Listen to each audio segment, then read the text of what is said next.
Hi, I'm Dr. Dolores Fazzino, nurse practitioner, medical intuitive, and energy whisperer, and I am the host of Healing in Ways You Never Thought Possible podcast, where we share exciting stories about miraculous healings that people have had that led them onto their current path. And today I am so excited to have a very good friend of mine, Michael Dove, who is also from my native San Diego. However, he is no longer living here. He's in halfway across the world in India. So let me just share a little bit about Michael. So for our audience, so you kind of have an idea who he is. Michael Dove is a spiritual teacher based in Varanasi, India, who has dedicated his life to addressing the human condition and suffering, as well as revealing, celebrating, and uplifting the magnificence of the human soul. Through his workshops, classes, and individual sessions and apprenticeships, people of various cultures and seekers from around the world have responded to his work. He has been universally recognized as a guide and an interpreter of soul-level truth, with an ability to orient anyone on their spiritual journey from wherever they may be in their spiritual understanding. So it is with a warm welcome that I introduce to you Michael Dove. Hey, Michael. Hey, Dolores, it's so nice to be with you. So nice to be with you as well. What time is it over there? Here, oh my goodness, it's about 8:30ish in the evening. Oh, okay. Yes, Well, it's yes, not in the middle of the night. That's a good thing. yeah, exactly, Well, exactly. welcome for being here. And, what I would love for you to do is just share your story on how you got into what you're doing and, the Okay. miracles that you've experienced through your process. Okay. Um, yes, I get that question a lot in terms of like how did I get to where I am? Whatever it is that people perceive me to be. And I always say that the answer is almost too simple. And the answer is that I simply pay attention. Mm. Okay, and that's kind of how I started as a young child and a young man. I was particularly sensitive, but always kind of aware. And so I've learned to kind of tune into um, the what we could call like the human condition.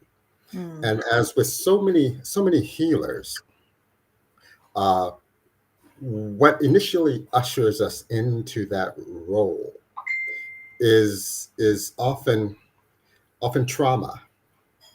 trauma and stress and distress, and then the very process of overcoming or transcending it and learning like the way of kind of pulling oneself out and through. And for me, it was like a process of observation. Okay, where I learned to sort of see and tune in to people, tune into myself and observe my own reaction to stress and distress. It's like uh, uproar and upheaval around me as a young person, and then learning to take a kind of an inventory of how I felt about things, and that let me learn how to kind of tune in to where other people were as well. So in a sense, it sort of ushered me into a kind of a consciousness or an awareness where I could kind of tune in to like people's people's suffering, the condition of their soul in particular. So I eventually uh, learned and developed into my profession as one who tunes into the soul. You see, soul level soul level truth, soul level reality. And um, yeah, and so learning to see what people are going through in that process. One of the key things that I'm aware of in my work is that with each person there is a an energetic signature or an imprint that is placed by the universe, if you will, or the supreme, if you will. But it's like a unique imprint, a soul level imprint, uh, a unique expression of their design. And I've learned to kind of help people by reflecting that back to them, you see. Mm-hmm. So the idea of activating like the healing, the human potential of an individual is a process of seeing them truly in terms of their essential nature, and then helping them to understand whether they are on track relative to how their essential nature is unfolding in their life. You see. Yeah, I know. And so, was there one pivotal moment in your life where you just knew as a youngster that something was, or earlier in your life that you knew that life just wasn't working? Just tell us more about that. Oh yes, yes, yes.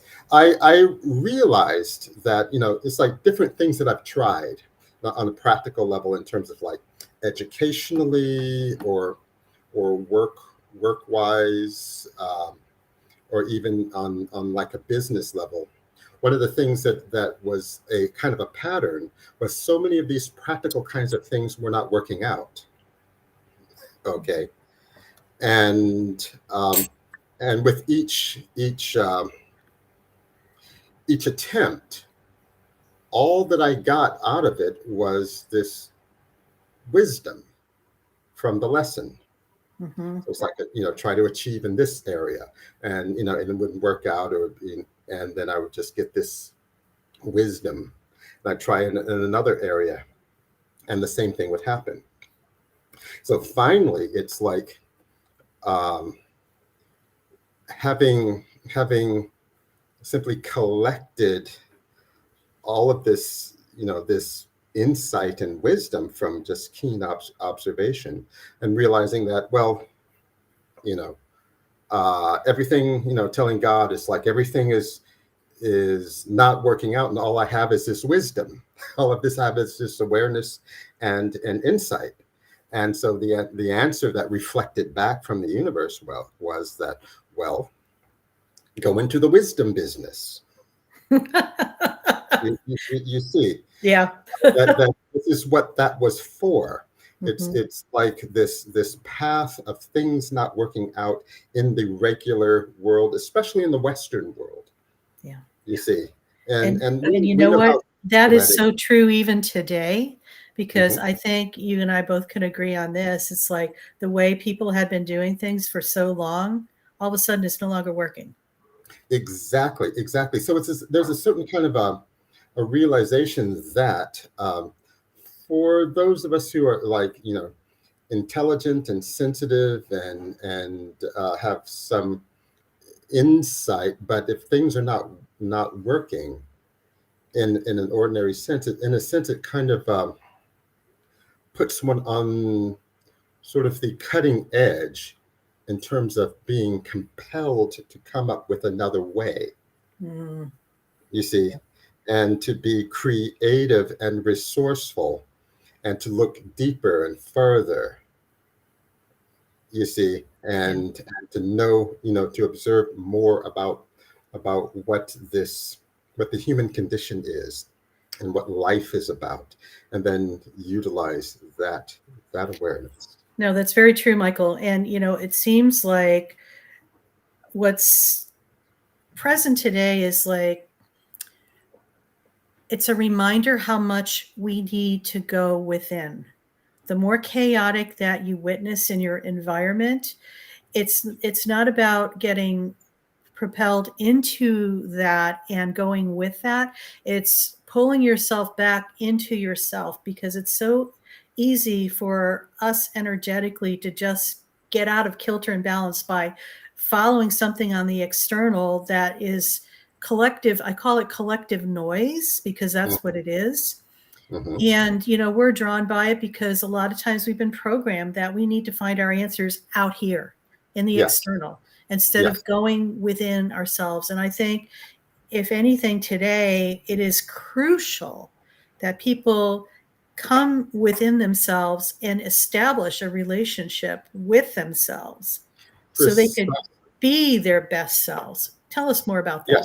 that. Yeah, precisely. I would say that you're hitting the nail on the head, because this kind of drawing from within one's insight is really the survival strategy of our age here and now. It is learning to trust one's intuition, and to follow the inner guidance. And in the sense, as I was trying to sort of get at, was that for those of us for whom uh, working externally did not work, we had, unwittingly kind of hit the nail on the head, so to speak, in terms of learning how to find a much more authentic, divine guidance from within, and be able to sort of help other people, as well, find their inner guidance too. And that's really the survival skill of our time. I'm in total alignment with that. And I know for me personally, that's been the way that I've lived my my journey, as well as I'm journaling my life. Yes. No, it's very true. So tell us more about, how you ended up getting into India. You just, Okay. that's a very interesting story that I think our audience would really. Yes. I was essentially like spiritually called to India. I was just having breakfast in a Starbucks one day, and just decided to search online airline tickets and prices. It's just to kind of see what would happen. And then when I thought, well, what about India? What would that be like? So I checked it all out, just as almost like a game, if you will. And then as soon as all of the information come up about it, and I'm going, oh my God, I can afford that. And then I was enveloped. I was like engulfed with this awareness that, and it was like this inner voice that said, "You are going to India."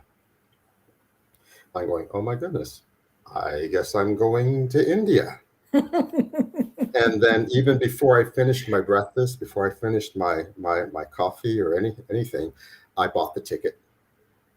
Wow. And then proceeded the process of going. And as soon as I arrived here, um, when I arrived in Delhi, uh, the United States, shut down because of COVID. This is like 3 years ago, in 2020. America shut down while I was in mid-flight. Okay, everybody was sort of freaking out online about, everything was shutting down. And then I spent some time in Delhi, left Delhi, and the day that I left Delhi on the train to Varanasi, Delhi shut down. Delhi shut down. Then I arrived in Varanasi, and then 2 days after just sort of looking around a little bit and exploring just a little bit, Varanasi shut down. And then and they told me that, well, the Americans were evacuating and such. And, but I decided that I just wanted to stay. I just knew that this was the right place for me. And and in an interesting sort of way, being here has really amplified my work. You see, Mm. because it's like, unlike a lot of people, it's like I showed up in India as a Mhm. spiritual teacher, already established and already Mhm. having some notoriety and such. And so um, coming to India really just amplified this whole thing. So my work deepened.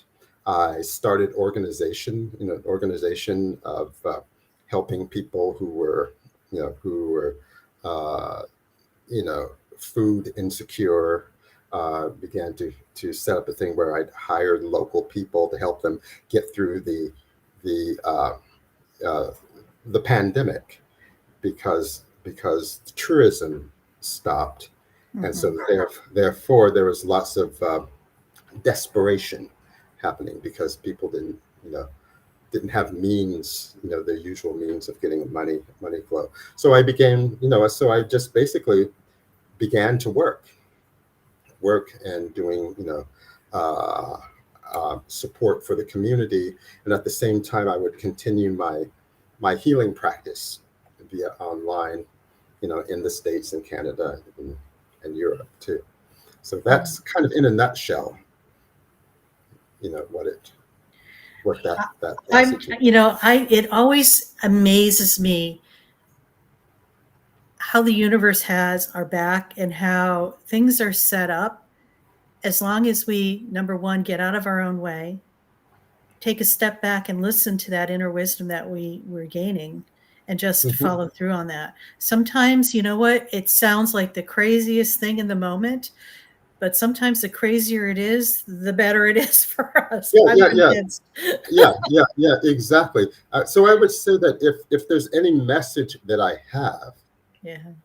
it is about paying attention. Once again, is putting one's ear to the ground, so to speak, and listening and feeling. You see, and this is how you know how to step and how to navigate. And it's the kind of thing that, when I do a session with someone, um, what I do is I help them to hear and to see and know what their essential design as a being is. Once again, so that they know how to navigate through their life. And each person's design is as individual and unique as their own thumbprint, you see. Very So true.